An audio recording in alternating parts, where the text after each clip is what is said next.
So we are nearing the end of this Green River Full Proof 117.3 proof. This is a bottle that made me think differently about Green River, because prior to this, I had the lower proof bourbon and the lower proof wheated bourbon, of which I was expecting a lot because I heard great things about that.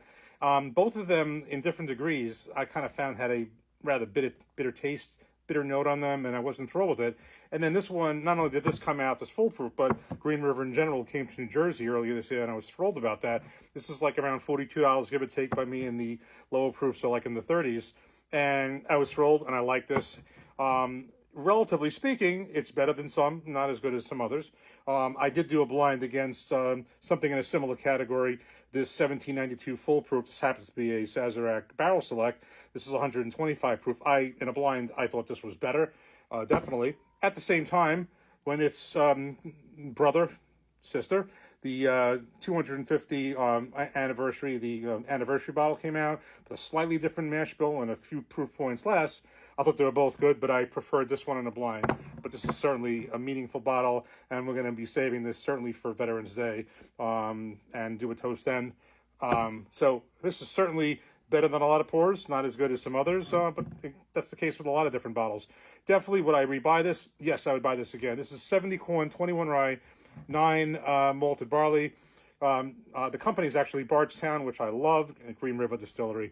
Non-age stated, but it's basically a blend of 5 to 7 year old bourbons. So we are nearing the end of this. I definitely would rebuy it. It's certainly a rebuy. Maybe it's not the best full proof I've had, but it's certainly really good. Cheers.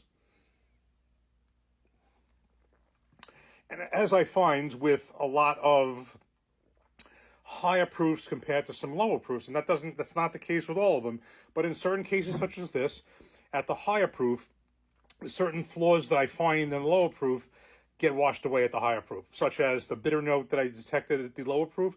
This is not a wheated, this is a regular, so compared to the regular bourbon, I don't detect that here. There's a lot of cases where, even though I don't mind lower proof pours, and there are some lower proof pours that this doesn't apply to, such as Buffalo Trace, there are some that, like Elijah Craig, I don't like the small batch, 90 proof, 94 proof rather, and I like the high proof. The Larceny, the same thing, the small batch, 92 proof, where the full proof or the barrel strength is just better. This is one of them. I have not had, I think there's a single barrel, and I have not had some of the other ones, but this one, $42, I think it's a really good price, and I certainly would rebuy this. So you see this, definitely, if it's $42 or even less than that, certainly worth a shot. Cheers.